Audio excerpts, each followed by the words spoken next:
अंधा प्रेम एक सच्ची प्रेम कहानी। अनन्या एक गरीब लड़की थी। उसके पिता एक कपड़े की दुकान पर काम करते थे और माँ दूसरों के घरों में चौका बर्तन किया करती थी। अनन्या अपने माँ बाप की इकलौती लड़की थी। उसके माँ बाप ने उसे बड़े लाड प्यार से पाला था। वे चाहते थे कि अनन्या पढ़ लिख कर बढ़िया आदमी बने, जिससे उसके सिर से गरीबी का कलंक मिट जाए। अनन्या ने जब 10वीं का इम्तिहान पास किया तो उसके माँ बाप बहुत खुश हुए। उन्होंने कस्बे के एक इंटर कॉलेज में उसका नाम लिखवा दिया। इंटर कॉलेज उसके घर से थोड़ी दूरी पर था, इसलिए उसके माँ बाप ने किसी तरह पैसों का जुगाड़ करके उसे एक पुरानी साइकिल भी दिला दी, जिससे अनन्या को स्कूल जाने में परेशानी न हो। अनन्या जब साइकिल पर बैठकर स्कूल जाती तो उसे लगता जैसे वह आसमान में उड़ रही हो। यह उसका बहुत पुराना सपना था, जो उसके माँ बाप की वजह से पूरा हुआ था। इसलिए वह रोज समय से स्कूल पहुंच जाती और मन लगाकर पढ़ाई करती। लेकिन एक दिन अनन्या की जिंदगी में एक नया मोड़ आया। दोपहर का समय था। स्कूल में छुट्टी होने पर उसने अपनी साइकिल ली और घर की ओर चल पड़ी। लेकिन अभी वह थोड़ी दूर ही पहुंची थी कि पीछे से आती एक बाइक उसके बगल में से गुजरी। बाइक को जो लड़का चला रहा था वह उसका हमउम्र ही था। लड़के ने थोड़ा आगे जाकर अपनी बाइक रोक दी और अनन्या को रुकने का इशारा किया। अनन्या उस लड़के को अक्सर रास्ते में देखा करती थी। जब भी वह स्कूल आती और स्कूल से जाती तो वह लड़का सड़क के किनारे खड़ा उसे निहारा करता था। शुरू शुरू में उसे देखकर अनन्या को बहुत गुस्सा आता था, लेकिन धीरे धीरे वह उसे अच्छा लगने लगा था। इस तरह से रास्ते में रोके जाने से अनन्या घबरा सी गई। पहले उसका मन हुआ कि वह अपनी साइकिल आगे बढ़ा दे, लेकिन फिर न जाने क्या सोचकर उसने अपनी साइकिल में ब्रेक लगा दिया। वह लड़का अनन्या के पास आ गया और धीरे से बोला, मेरा नाम सुमित है। मैं रोज आपको स्कूल जाते हुए देखता हूँ। अगर आप बुरा न माने तो मैं आपसे कुछ कहना चाहता हूँ। क्या? अनन्या के मुंह से सिर्फ इतना ही निकला। सुमित ने अपनी शर्ट की जेब से गुलाब की कली निकाल कर उसके हाथ में रख दी और उसकी मुट्ठी बंद करते हुए बोला, मैं तुमसे बहुत प्यार करता हूँ। उठते बैठते सोते जागते हर समय बस तुम्हारे बारे में सोचा करता हूँ। मुझे कुछ भी अच्छा नहीं लगता। सुमित और भी बहुत कुछ कहना चाहता था, पर अनन्या ने उसके होठों पर हाथ रखकर उसे चुप करा दिया। तो आपको मेरा प्यार कबूल है? उस लड़के ने अनन्या की आंखों में आंखें डालकर पूछा। अनन्या शर्मा गई। उसने चुपचाप हाँ में अपनी गर्दन हिलाई और साइकिल पर बैठकर तेज तेज पैडल चलाती हुई अपने घर को चली गई। इस तरह अनन्या और सुमित में बातचीत की शुरुआत हो गई। सुमित रोज उसके लिए कोई न कोई गिफ्ट लाता और उसके लिए जीने मरने की कस्में खाता। उसकी बातें सुनकर अनन्या दीवानी हो जाती और सपनों की दुनिया में खो जाती।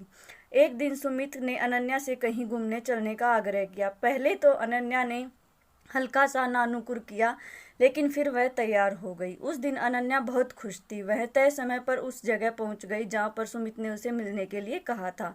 सुमित ने अनन्या की साइकिल को एक दोस्त की दुकान पर खड़ी कर दी और अनन्या को बाइक पर बैठाकर चल पड़ा। सुमित अनन्या को लेकर नदी के पास पहुंचा। वहां पर उसने अपनी बाइक खड़ी कर दी और दोनों लोग घास पर बैठकर बातें करने लगे।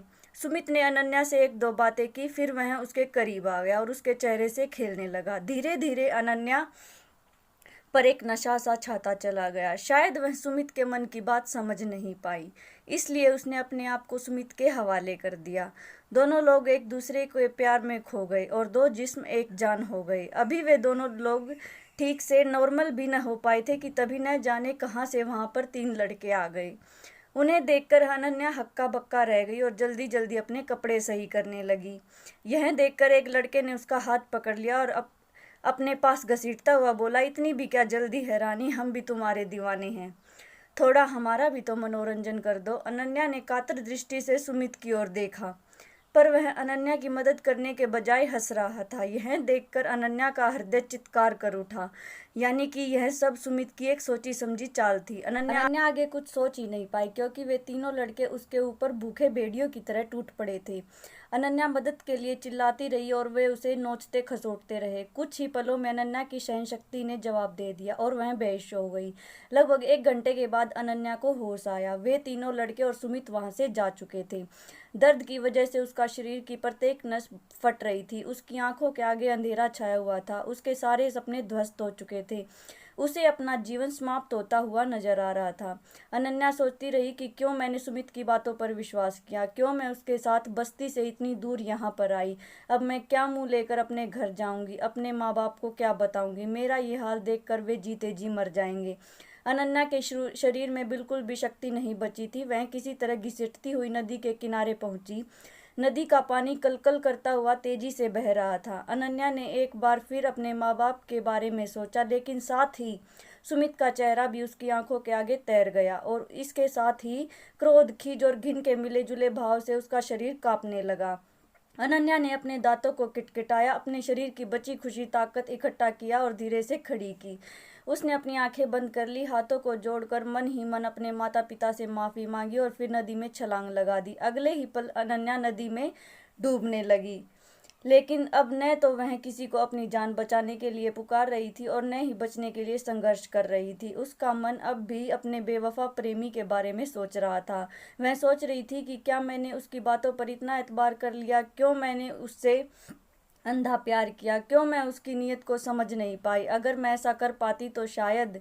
और फिर वह नदी की गहराई में डूबती चलेगी। दोस्तों, किसी से प्यार करना, किसी पर एतबार करना बुरा नहीं है, लेकिन अपने भीतर जज्बातों को पहचानने की क्षमता भी रखिए। किसी की बातों पर एतबार करने से पहले उसे एक बार जरूर परखिए। किसी को अपना तन मन सौंपने से पहले उसके परिणामों के बारे में जरूर सोचिए, नहीं तो आप भी अनन्या की तरह धोखा खा सकते हैं, आप भी उसकी तरह ठगे जा सकते हैं। ऐसी ही और स्टोरीज के लिए प्लीज़ चैनल को लाइक, शेयर एंड सब्सक्राइब जरूर करें। Thanks for watching.